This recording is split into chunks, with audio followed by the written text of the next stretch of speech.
All right, what's up, everybody? Happy Friday. Orioles lose 2 out of 3 to the Tigers. And you know what? It's whatever. Probably figured we were going to lose 2 out of 3 to the Tigers after the way that series ended in Sacramento. But I really don't need Mancelino to come out and tap these guys on the head like they're in second grade and be happy that we got shut out for 7 innings, but we only struck out 6 times. Like whatever his quote was, like we can take some solace in the fact that we only got punched out 6 times by Skubal in 7 innings. Like we got shut out, and oh Lord, it just feels like 2021 here with that quote.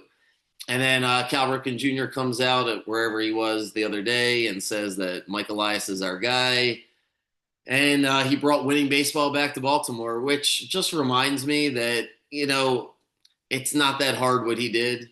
I don't know how many guys in baseball, I don't know how many guys sitting on their sofa could do it. I grant you that. But is what Michael Elias did that remarkable when you have a mandate to lose for that many years in a row and you get to pick that high in the draft and you're starting from where he got to start from? I mean, the minor league system was a complete train wreck. It's the worst. It was the worst minor league system in Major League Baseball by a mile. So yeah, he did a good job fixing it, but how many guys in baseball could have fixed it? So I don't know if he's done a great job, and I think he's done an okay job. I think other baseball people could have done just as good of a job. And now that the team's a flaming disaster, I needed somebody new to come in here. That's what I wanted Rubenstein to do. Bring somebody brand new. Once Elias just lost the team here. And that's just basically what's happened. They haven't responded since Hyde's been fired. Yeah, they're going to play a little bit better here and there because there's enough talent.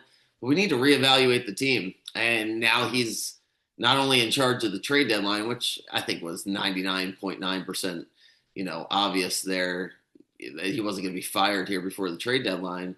But the vote of confidence means that he's going to get the whole offseason, probably going to get another year, maybe 2 years. And I just don't have too much confidence in him. Just very disappointing, very frustrating. And now Mancelino's tapping everybody on the head that we didn't strike out a whole bunch. Like, that's a great news. And yep, I don't feel too optimistic going into this Angels series. I guess they still have a chance, 27-40. The math allows them to get back in it, but just a deflating series. And when you look back on it, there's going to be a lot of moments in the first half of the season where you're like, man, if they just would have won that game right there, would have kept it moving. And I just think the Sacramento series, the Oakland series, whatever the hell you want to call it, that's going to be the death of the 2025 Orioles. So, yeah. All right, Pacers Thunder. How do you make some money tonight? Do I still like the Pacers? Because the Pacers are fantastic. I've been trying to tell anybody that's listening to me here for a few weeks now. The Pacers just play basketball the right way, and they have their roles. They have the coach. They have everything established. The thing is, they were going to run into a better version of themselves with the Thunder. Like that's what the first 40 minutes of Game 1 looked like. That's what all of Game 2 looked like. And that's what the first couple of minutes of Game 3 looked like. And then there's spurts where you're like, man, the Thunder are just better than the Pacers. But what happened to the Thunder in Game 3 is the same thing that happened to them in Game 1, just even more dramatic in Game 3, because you should have learned your lesson if you're the Thunder coach. They're not doing what the Pacers are doing. They're not doing what they've done all season long to get to this point, which is use your bench. They got tired. It's as simple as that. They got tired and they're not using their bench, and the Pacers are continuing to use their bench. The stat for me in Game 3 was 86-66. The Pacers had 86 bench minutes to the Thunder 66 bench minutes. Aaron Wiggins was amazing in Game 3, or excuse me, in Game 2 for the Thunder. Just lights out. He gets 10 minutes. It just doesn't make any sense. So he misses the first couple of shots, and then that's it. Doesn't get enough. Doesn't get enough run.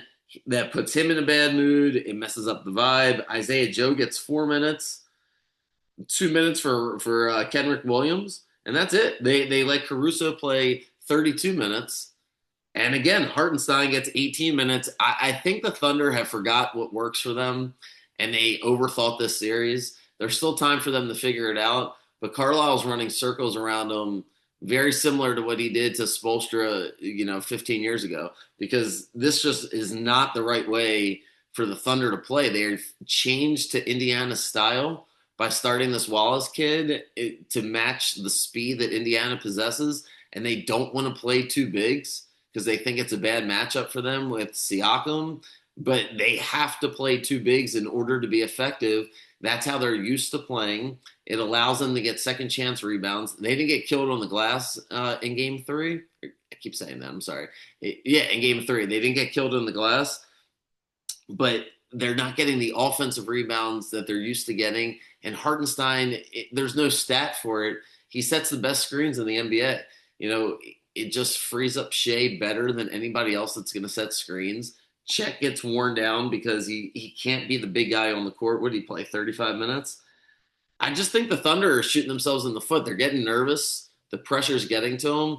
And I saw it coming because Carlisle is just one of the best coaches. And this Pacers team is like a machine. And they're not tired. They have different guys at different points that step up. And Mathurin did it. McConnell did it. What McConnell did was just ridiculous. Getting steals like it's a high school varsity game, just stealing the inbounds pass, putting it back in the basket multiple times. Just lazy plays by the Thunder because they got tired and they didn't use their bench. They didn't have the camaraderie. So that's how they lost game three. And if they do the same thing, they're just going to lose the night again. Like if you think the Thunder are just going to win this game by 15 points, that's definitely not going to happen. This game's going to be close. 6 points is 6 points. Could the Thunder win by 7 or 8? They could. But I think there's a better chance that the Pacers win than the Thunder cover. Feels like a 50-50 game. I love the over. So here's why I love the over, and then I'll shut up and get out of here. But the reason I love the over, I know it didn't go over last game, but the Pacers now are going to play much more free than they've played, the first three games. It still took them the second quarter to get started in game three. Tonight in game four, I expect the Pacers to get out of the gate quickly.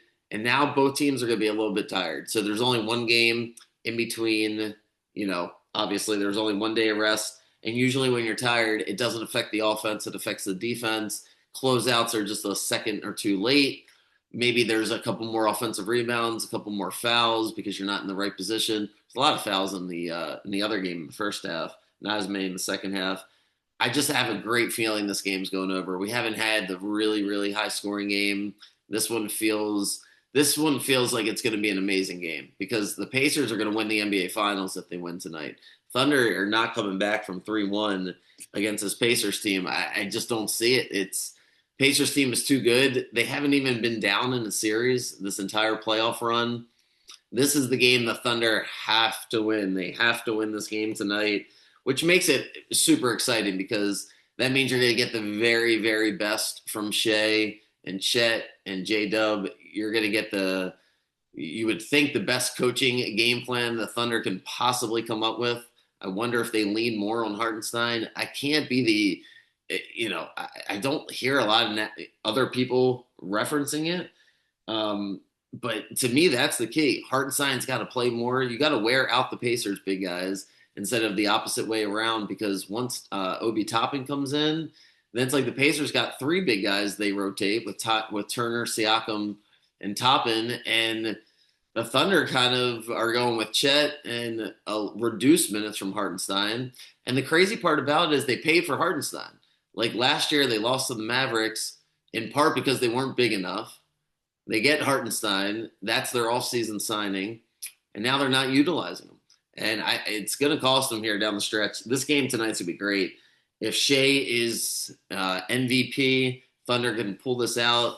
Maybe they win, by 2, 3, 4 points. So I'll take the Pacers, but I really love the over. I love this game to go over. I think the pace is going to be incredible. The Pacers are going to go for the knockout punch. They're going to have more energy tonight than they've had. They're not going to play tight. They're just going to play fast. Will they turn the ball over? Maybe. Will they miss shots? Maybe. But the pace is going to be so fast that I feel great about the over. So that's where I'm at. If you want to watch the Orioles, they're on Apple TV. I'm going to cover this next week. A lot of these games I think are going to be on Apple TV. I have a feeling Apple is going to get a package here that's going to get these baseball games, as baseball's got to figure out how to make money in the in their next collective bargaining agreement, and the Orioles got to figure out if this season is going to be relevant. So yeah, they can win three in a row, be 30-40, and then head to Tampa and head to New York and still have a little bit of hope. But I don't know, man. It's fading here. It's fading. So all right, enjoy the games tonight. If you're betting, good luck, and I'll see you guys on Monday.